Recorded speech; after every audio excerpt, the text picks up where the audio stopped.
안녕하세요. 대구부동산 스터디입니다. 10월 6일 1일 브리핑 해보도록 하겠습니다. 9월 거래량 피크, 8월, 9월 엄청난 대출 증가세, 막바지로 몰려들었죠. 근데 거래량이 생각보다 대단하다는 느낌은 들지 않네요. 자, 매물 현황인데요. 아실에서 가지고 온 자료입니다. 일주일 전과 비교해 봤을 때 이 중간에 엄청나게 긴 휴일이 있었죠. 그때의 물량을 순식간에 회복하는 모습을 보여주고 있습니다. 총매물수 다시 가파르게 늘어날까요? 이번 주에 발표가 안 될 줄 알았더니 한국부동산원에서 오늘 10월 2일자 기준으로 나왔습니다. 대구는 전주보다 상승폭을 조금 키웠고요. 세종시가 오락가락합니다. 0.5, 0.15, 다시 0.5 이런 식으로 오락가락하고 있는 그런 모습을 보여주고 있습니다. 대구의 전세 지수는 지난주보다 낙폭을 조금 더 줄였습니다. 자, 매도 물량 아까 말씀드렸다시피 일주일 전보다 많은 물량 굉장히 빠르게 물량 회복해버리더라. 여기 줄어드는 그 구간 의미가 없었다는 걸 우리는 이미 다 알고 있습니다. 자, 전체 임대 물량 또한 마찬가지 미세하게 물량이 늘어나고 있는 모습을 보여주고 있어요. 간혹 가다가 게시글을 보면은 1억 5천짜리 전세를 줬는데 지금 전 시세가 30% 정도 빠졌다. 근데 다음 세입자가 바로 구해지지 않으면 돈 주기가 참 난감하다. 이런 경우들이 많습니다. 생각보다 현금을 보유하고 있는 가구가 그렇게 많지는 않은 것 같아요. 거래량 오늘 119건이 신고가 되었고요. 1685건. 지금 거의 한 70%?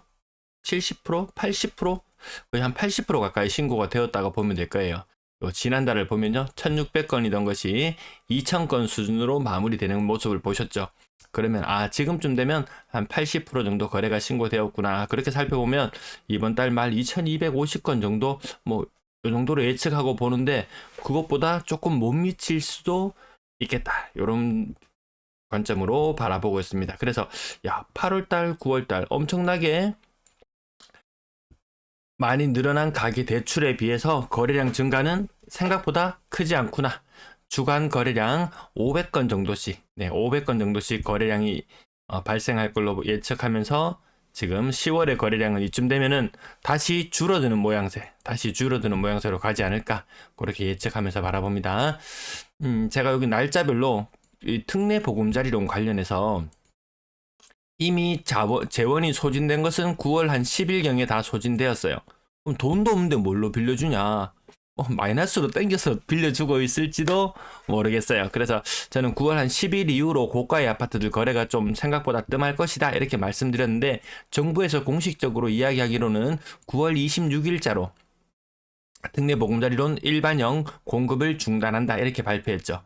그럼 9월 27일 이후에 거래가 얼마나 있는지 6억 이상 아파트 중에서 얼마나 있는지 한번 체크해 볼 필요도 있을 것 같습니다. 그렇게도 한번 생각을 해봐야 될 것 같아요. 자, 그러면 특례보금자리 이 사태를 보면서 정부에서는 이 마이너스 또 어디서 재원을 마련하는지는 모르겠지만 돈을 땡겨서 빌려주고 있더라. 그러면서 언론에서 브리핑하기로는 가계부채 늘어나는 것이 너무 심각하다. 마치 저는 이 사태가 꼭 그때 같아요. 삼성증권 요 배당 사태 아시죠? 삼성증권 배당 사태.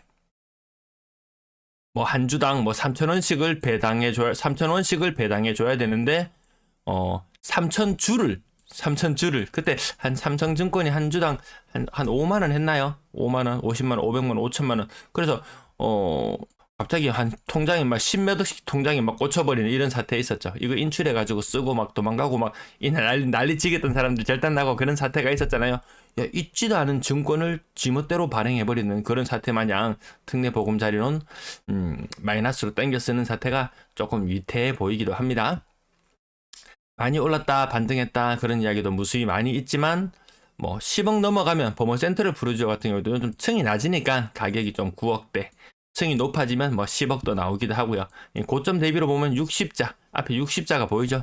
그 말인즉슨 30% 이상 가격이 떨어져 있는 모습 보여주고 있고요. 얘도 마찬가지 30% 이상 떨어진 모습. 요거 신축 그 다음에 요거 신축 이제 뭐 물건 가치가 뭐 집값이 떨어지는 경우가 있었냐라고 이야기하지만 인건비가 오르고 자재비가 오르고 또 뭐 신축 가격이 떨어질 수가 있겠냐라고 이야기하잖아요. 신축 가격은 높아요, 계속. 일본 계속 사례 뭐 이런 종종 가지고 오는데 일본도 신축 맨션은 가격이 굉장히 높습니다. 우리도 신축은 높아요. 구축과는 차별화되는 모습을 볼 수도 있겠다라고 그렇게 봅니다. 월성 2편한 요거 40평대 가격 6억 6천 고점 대비 많이 회복해 있는 모습 보여주고 있습니다. 월배 3정 요런 거 한 개 나오면 대단해요죠. 요거 대단해요로 그냥 온통 다 도배가 되고 끝입니다. 나머지 뭐 평균적으로 제가 28% 정도 빠지고 있다. 수성 동일 하이빌 레이크시티 같은 경우에도 1층이긴 하지만 뭐 35% 이상 요 빠진 이렇게 많이 빠지고 캐슬 물트파크 고점 대비 뭐 저점 대비는 또 반등했다고는 하지만 고점 대비 36% 빠져 있어요. 이런 것들 거래가 많이 보임에도 불구하고 얘 하나 대단해요 한다고 아무리 추켜 세운다고 해서 밑에 동네 애들이 같이 호응하지는 않더라. 아마 요쯤 되면은 월배 3정 요거 사셨다 6억 이상이다. 거의 뭐 특례 일반형 거의 막차를 타는 그런 형태가 아닐까 싶기도 합니다. 신축 좋긴 좋죠. 좋긴 좋아요. 옆에 상권도 제가 가서 그때 갔다 온 이야기 말씀드렸죠. 생각보다 상가들도 잘 채워지고 있더라. 대신 센트럴 자이 5억 3천 요 다른 타입 7억까지 있었으니까요. 아직까지 뭐 엄청나다 대단하다 라고 이야기하기에는 조금 문제는 있어 보인다. 또 이런 거 한 개 보면 또 대단해요 할란가 모르겠습니다. 38%입니다. 고점 대비. 아직도 이런 일들이 비일비재하게 일어나더라. 좀 월배 3정과 월성 3정을 이렇게 견주어 봤을 때 저는 월성 3정이 조금 더 나아 보이기는 하던데 자리나 이런 것들을 봤을 때는 조금 나아 보이긴 하던데 아마 또 학교 문제나 이런 것들도 첨예하게 갈리는 부분들도 아마 갈리는 것 같습니다. 이안동대구 4억 중반 고점 대비 31% 여전히 30% 이거 저층 아니거든요. 저층 아니에요. 여전히 금매 네이버 매물에 나오는 호가와 갭 차이는 여전히 있다. 하지만 금매로도 충분히 살 여지는 있다. 네이버 호가만 바라보고 있으면은 저렇게 올라가면 저 왜 다시 사겠노 이런 생각이 절로 들지도 모르겠어요. 이거 평균적으로 28% 빠지고 있는 모양새 보여주고요. 여전히 30% 빠지는 경우 많이 있더라. 이쪽 지역들 좀 가격 전반적으로 좀 많이 고점 대비 많이 조금 회복해 있는 그런 모습을 보여주고요. 요 아랫부분에 요 부분들 보시면 요 최고 전세가와 지금 현재 전세가를 나타내거든요. 요것도 평균적으로 집값이 30% 정도 빠졌다. 그럼 얘 전세가도 요 정도 빠져요. 뭐 돈 5천만 원 1억을 못 마련해 가지고 절절 매는 경우도 생기는데 그 구축으로 갈수록 그 현상은 조금 더 심화됩니다. 네, 돈이 좀 부족한데 적은 갭으로 투자를 한번 해볼까 생각하신다면 지금 뭐 한 번씩 뭐 집 세 받고 이런 거 괜찮아요. 집 세 받고 괜찮아요. 근데 몇 년 지나고 노후화되고 한번 리모델링 한번 시기 할 때 되면은 리모델링 비용이 요즘 장난이 아니죠. 평당 100만 원 이런 거는 완전히 딴 세상 이야기가 되어버렸죠. 지금 막 평당 뭐 150, 200 정도 하는 그 리모델링 비용을 감당해서 한번 리모델링을 한번 했다. 그렇게 해서 뭐 월세를 받거나 해서 그 돈을 뽑아내려 그러면 한 세월 걸립니다. 한 세월. 정말 한 세월 걸리거든요. 조금 신중할 필요는 있겠다.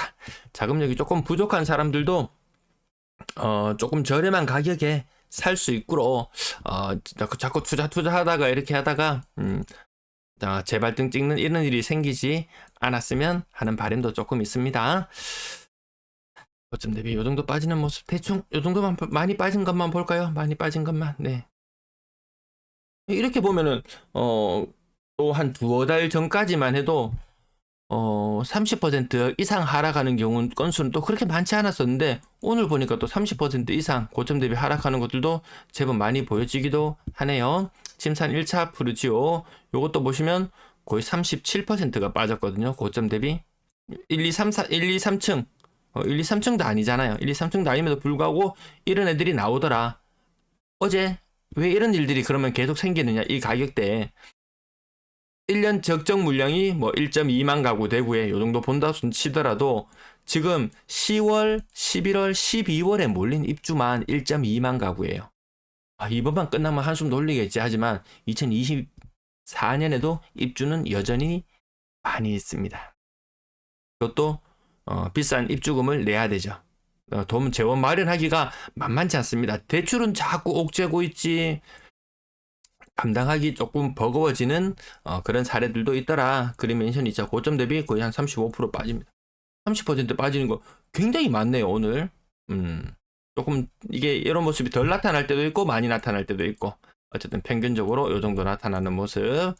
제가 조금 덜 떨어지는 것은 조금 덜 이야기한다 손 치더라도 아마 이해하실 거예요. 신천자이 요거 하나만 짚어볼까요? 신천자이 최고 전세 가격 3억 5천이었어요. 지금 전세 가격 2억 3천이죠. 3억 5천에 30%하면 대략 1억 조금 더 빠지죠.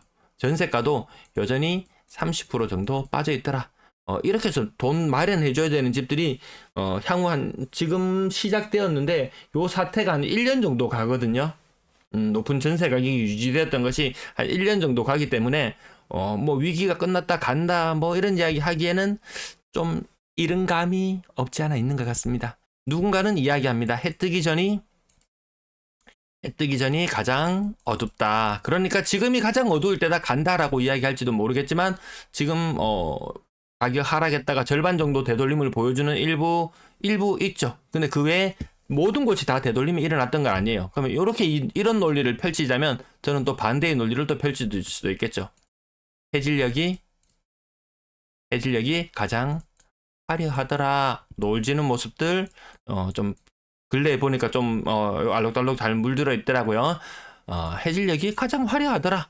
지금 어찌 보면 가장 화려한 시기일 수도 있고 가장 어두운 시기일 수도 있고 정답은 시간이 지나야 알 수 있을 것 같습니다. 유림 노르웨스 이것도 막 늘상 많이 빠지는 모습 38%, 33%. 네, 대략 이 정도.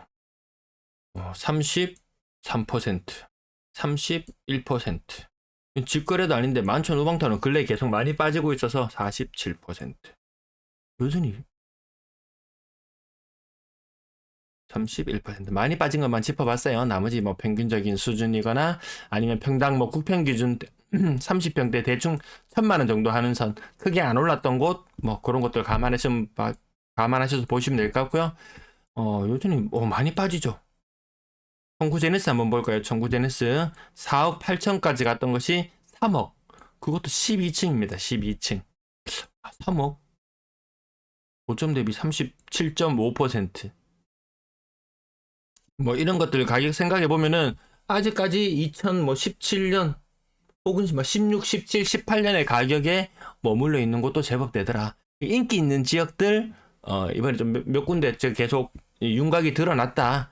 반등이 셌던 곳 그리고 가격이 오를 때도 가격이 더 급하게 오르는 곳들 그런 지역들 뭐 눈여겨 보시면은 그래도 회복도 빠르더라. 앞자리가 6자로 빠지는 곳들 많습니다. 앞자리가 6자로. 원당 거래 대금은 이제 특리 끝나고 나면 요건 한층 내려올 수밖에 없다라는 말씀도 지난번에 드렸었고요. 거래량 늘어나고 2,000건 넘어가긴 하지만 그렇게 대단한 것 같진 않더라. 진짜 온 힘을 다해서 올렸는 게 저 정도인가? 요것도 거의 한 80% 됐잖아요. 고가의 아파트들 지금 80% 정도 됐다고 치면은 지난달보다 훨씬 더 적은 거래량 그리고 아마 10월은 조금 더 거래량이 더 빠지지 않을까 싶습니다. 분양권 거래량 26건 오늘 거래량 생각보다 양호했네요. 분양권 거래량도 앞으로 계속 추적해 드리기로 했습니다. 전세 거래량 그렇게 활발하지 않습니다. 전세 그렇게 선호하지 않아요. 여기 보시면 대충 최고 가격과 최저 가격이 대략 30% 정도 차이 나는 것 제가 대충 동그라미만 한번 쳐볼게요.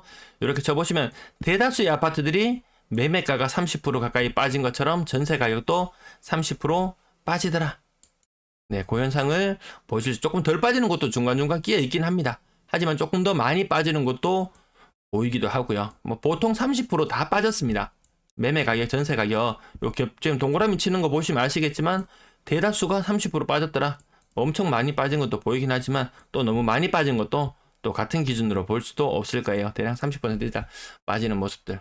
다른 가격대 가격이 높거나 낮거나 자기 자본이 조금 비중이 좀 됐던 사람들은 조금 더 상급지나 조금 더 새 아파트로 갈아탈 수 있는, 전세를 옮겨갈 수 있는 그런 기회를 마련할 수 있는 것 같고요. 말씀드렸다시피 이거 신축의 아파트에 이렇게 좀 신축 아파트 2억 중반 이런 것들 정부 지원 받을 수 있는 뭐 그런 계층 같으면은 뭐 2%대 금리로 들어가서 살면은 이 정도면 많이 부담되지 않거든요. 근데 연식이 오래되었는 그런 곳들로 굳이 찾아갈까? 그래서 예전부터 제가 전세 가격이 많이 빠지거나 하게 되면 어느 쪽이 비게 될까라고 했을 때 지금 현재까지의 모습으로 봤을 때는 신축이나 좀 인기 있는 곳들이 구축이나 조금 외지보다 일단 압승을 하고 있는 그런 분위기고요. 점점 쓸 돈이 없어지고 하는 걸 보면은 나중에 또 어느 순간 또 균형을 찾아가지 않을까, 네, 그렇게도 생각해 봅니다. 전세 비중 조금 올라가고 있는 것처럼 보이지만 거래량이 많이 짙게 될수록 이게 1.3 수준을 넘어서기도 좀 힘들어 보이기도 합니다. 평균 전세 가격 아직까지는 모르겠는데 일본 8월달은 지금 거의 집계가 마무리되었다고 봤을 때 좀 올라갔네. 9월달도 조금 집계 되는 상황 더 지켜보도록 할게요. 오늘도 좀 말이 많아지네요. 네, 여기까지 마칠게요. 시청 감사합니다.